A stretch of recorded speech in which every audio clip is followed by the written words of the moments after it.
So ವಿಜ್ಞಾನಮಯ ಕೋಶ ಮಹತ್ತತ್ವ ನಮ್ಮ ಮೂಲಕ ಕೆಲಸ ಮಾಡೋದು ಅನ್ನೋದಕ್ಕೆ ಒಂದು ಮಂತ್ರ ಇದೆ. ಶ್ವೇತಾಶ್ವತರ ಉಪನಿಷತ್ ಅಂತ ಕೇಳಿದ್ದೀರಾ? ಏಕೋ ದೇವ ಸರ್ವಭೂತೇಷು ಗೂಢಃ ಸರ್ವವ್ಯಾಪಿ ಸರ್ವಭೂತಾಂತರಾತ್ಮ ಕರ್ಮಾಧ್ಯಕ್ಷ ಸರ್ವಲೋಕಾದಿವಾಸಃ ಸಾಕ್ಷಿ ಚೇತ ಕೇವಲೋ ನಿರ್ಗುಣಶ್ಚ ಏಕೋ ದೇವಃ ಸರ್ವಭೂತೇಷು ಎಲ್ಲ ಭೂತಗಳಲ್ಲಿ ಗೂಢವಾಗಿದ್ದಾನೆ. ನಿಮ್ಮ ವಿಜ್ಞಾನಮಯದಲ್ಲೂ ಇದ್ದಾನೆ. ಸರ್ವವ್ಯಾಪಿ ಸರ್ವಭೂತಾಂತರಾತ್ಮ. ಆಮೇಲೆ ಅವನೇನು ಕರ್ಮಾಧ್ಯಕ್ಷ.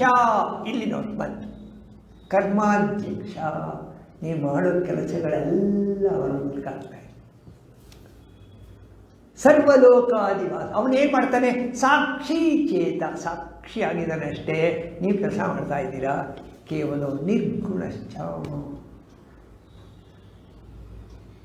ವಿಜ್ಞಾನಮಯ ಕೋಶಕ್ಕೂ ಆನಂದಮಯ ಕೋಶಕ್ಕೂ ಬಹಳ ಹತ್ತಿರ ಹೋದಾಗ ಈ ಮಂತ್ರ ಉಪಯೋಗಕ್ಕೆ ಬರುತ್ತದೆ.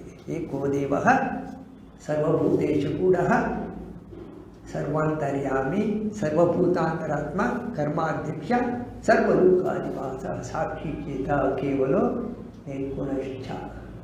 ಸೊ ನಮ್ಮ ಬುದ್ಧಿಗೆ ಏನಾದ್ರು ನಾವು ಸಿಕ್ಕಾಪಟ್ಟೆ ಮರ್ಯಾದೆ ಬೆಲೆ ಕೊಟ್ಟಿದ್ದರೆ ಅದನ್ನು ಬೇಕಾದರೆ ಸ್ವಲ್ಪ ಕಡಿಮೆ ಮಾಡ್ಕೋಬೋದು. ಹೌದಾ? ಹಾಗೆ ಹೀಗೆ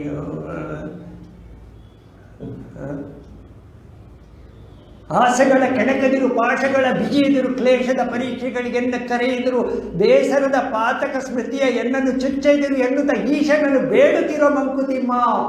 ಡಿವಿಜಿ ಅಲ್ಲಿ ಹಾಕಿದ್ದಾರೆ ಕೀಲು. ಅಲ್ಲಿ ಬೇಡ್ಕೋಬೇಕು. ನೀವು ಕಡಿಮೆ ಮಾಡೋಕ್ಕಾಗಲ್ಲ. ಯಾರನ್ನ?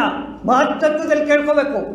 ಆಸೆಗಳ ಕೆಣಕದಿರು, ಪಾಶಗಳ ಬಿಗಿಯದಿರು, ಕ್ಲೇಶದ ಪರೀಕ್ಷೆಗೆ ಎನ್ನನ್ನು ಕರೆಯದಿರು, ಬೇಸರದ ಪಾತಕ ಸ್ಮೃತಿ ಎನ್ನನ್ನು ಚುಚ್ಚದಿರು ಎನ್ನುತ್ತ ಈಶನನ್ನು ಬೇಡುತ್ತಿರೋ.